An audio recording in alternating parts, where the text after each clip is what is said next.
Ngeri inilah dosa yang tetap mengalir meski sudah wassalam. Sebagian manusia bisa dengan mudah melakukan perbuatan dosa dalam kehidupan sehari-hari. Karena seringnya dilakukan, tindakan tersebut terkadang dianggap biasa sehingga tidak terasa seperti dosa. Padahal dosa bukanlah perkara main-main. Balasannya mutlak neraka yang sudah disiapkan Allah SWT bagi hambanya yang ingkar. Ternyata, setelah meninggal tanggung jawab terhadap dosa maksiat yang pernah dilakukan tidak terputus gitu saja. Selama perbuatan maksiat tersebut masih berdampak dan berpengaruh kepada orang lain, maka dosanya akan tetap mengalir kepada pelakunya meski ia sudah meninggal. Apa saja dosa-dosa tersebut? Berikut ulasannya. Jika biasanya kita mengenal amal jariah yang pahalanya mengalir meski sudah meninggal, maka ada juga dosa jariah yang dijanjikan Allah SWT akan diterima manusia saat sudah meninggal. Seseorang akan tetap mendapatkan dosa karena perbuatannya semasa di dunia masih berpengaruh buruk terhadap orang lain. Padahal di alam barzah manusia sangat membutuhkan limpahan pahala sebagai pertolongan mereka menunggu hari kiamat. Namun karena dosa jariah ini mereka justru harus menanggung dosa-dosa yang dilakukan orang lain.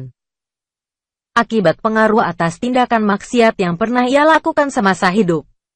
Sesungguhnya kami menghidupkan orang-orang mati dan kami menuliskan apa yang telah mereka kerjakan dan bekas-bekas yang mereka tinggalkan. Dan segala sesuatu kami kumpulkan dalam kitab induk yang nyata, Lauh Mahfuz. Qs. Yasin 12. Lantas apa saja dosa yang akan terus mengalir ini? 1. Menjadi pelopor maksiat. Pelopor merupakan orang yang pertama melakukan suatu tindakan sehingga yang lain turut mengikuti. Pengikutnya bersedia meniru baik dengan paksaan maupun tanpa diminta sama sekali. Kondisi ini akan sangat bagus jika menjadi pelopor untuk tujuan yang baik. Namun bagaimana jika menjadi pelopor maksiat? Dalam hadis dari Jarir bin Abdillah radhiyallahu anhu, Rasulullah shallallahu alaihi wasallam bersabda, siapa yang mempelopori satu kebiasaan yang buruk dalam Islam, maka dia mendapatkan dosa keburukan itu. Dan dosa setiap orang yang melakukan keburukan itu karena ulahnya, tanpa dikurangi sedikit pun dosa mereka. HR. Muslim. Orang yang menjadi pelopor ini sama sekali tidak mengajak orang di lingkungannya untuk berbuat maksiat serupa. Ia juga tidak memberikan motivasi kepada orang lain untuk mengikutinya. Namun karena perbuatannya ini ia berhasil menginspirasi orang lain melakukan maksiat serupa. Itulah mengapa anak Nabi Adam, Kabil, yang menjadi orang pertama yang membunuh manusia harus bertanggung jawab atas semua kasus pembunuhan di alam ini.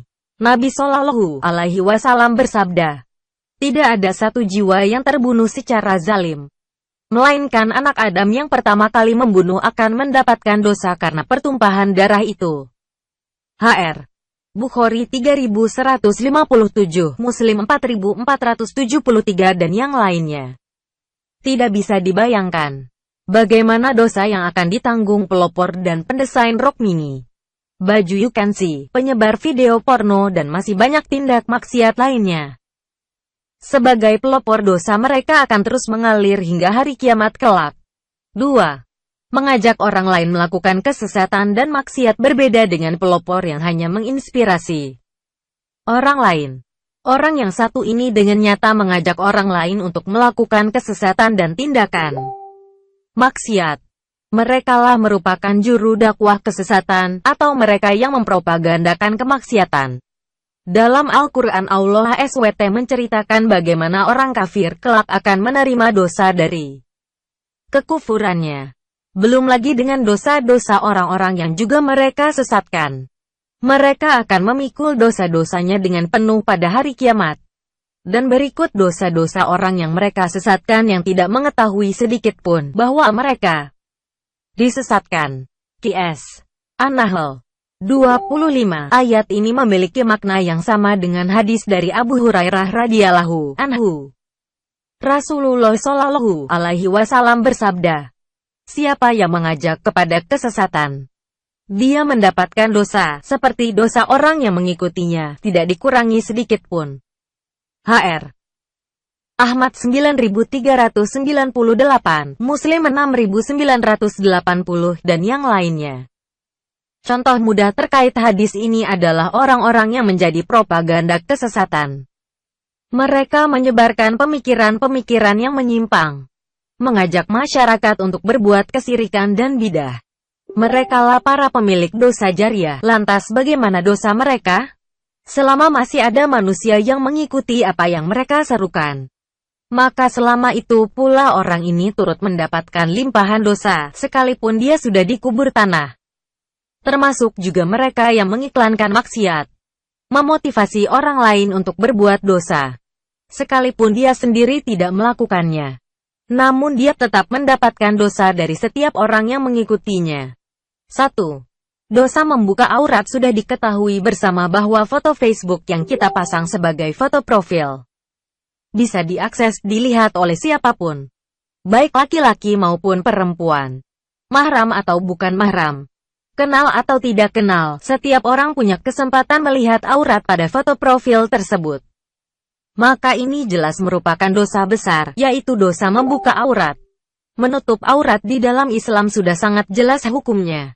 Yang membuka aurat jelas haram dan merupakan perbuatan dosa. Perintah menutup aurat secara tegas terdapat di dalam Al-Quran. Lihat Qs.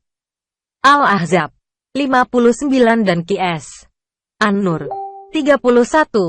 Ancaman untuk yang membuka aurat juga sangat tegas dan jelas. Coba kita lihat hadis yang diriwayatkan oleh Imam Muslim.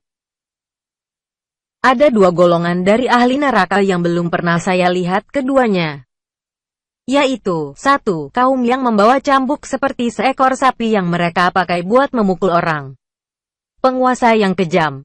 2. Perempuan-perempuan yang berpakaian tapi telanjang, yang cenderung kepada perbuatan maksiat dan mencenderungkan orang lain kepada perbuatan maksiat. Rambutnya seperti punuk unta. Mereka tidak akan masuk surga, bahkan mereka tidak akan mencium baunya surga. Padahal bau surga itu tercium sejauh perjalanan sekian-sekian. Nauzubillah. Orang yang membuka aurat diancam tidak akan masuk surga, bahkan mencium baunya surga saja tidak. Islam mempunyai ketentuan dalam menutup aurat. Menutup aurat bukan berarti membalut tubuh yang masih memperlihat lekuk-lekuk tubuh. Menutup aurat juga bukan berarti membungkus tubuh yang masih memperlihat bayang-bayang tubuh. 2. Dosa karena mengundang orang berbuat berdosa. Setiap lawan jenis yang melihat auratnya dengan sengaja, maka yang melihat akan berdosa. Yang memperlihatkan auratnya, memasang foto profil, akan menanggung 2 kali lipat, yaitu dosa membuka aurat dan dosa mengundang orang berdosa, bermaksiat. Setiap lawan jenis yang melihat foto profil yang membuka aurat, maka pemilik foto profil akan selalu menanggung dosa.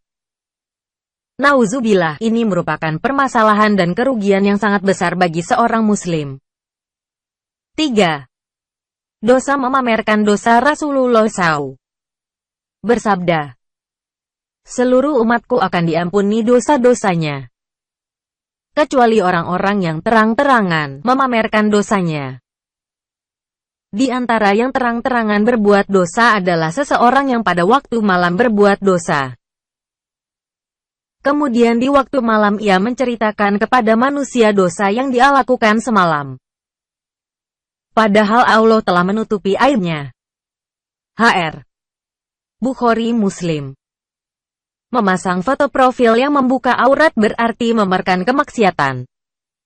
Membuka aurat adalah perbuatan dosa, maksiat. Dan menjadikannya sebagai foto profil berarti memamerkan dosa, kemaksiatan tersebut. Cukuplah hadis ini menjadi cambuk dan nasihat bagi kita. Orang yang memamerkan perbuatan dosa diancam tidak diampuni dosanya. Nauzubillah.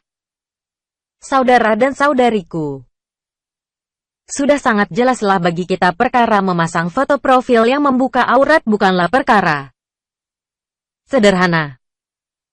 Bahkan ada yang mengatakan dosa memasang foto Facebook yang membuka aurat merupakan dosa 24 jam. Sekali lagi saya katakan dosa 24 jam. Dosa akan terus mengalir kepada kita selama ada yang melihat foto profil kita. Bahkan ketika kita sedang tidak bermain Facebook, dosa terus mengalir kepada pengguna foto profil walau mungkin kita sedang tidur, sedang belajar, bahkan dosa terus mengalir ketika kita sedang beribadah.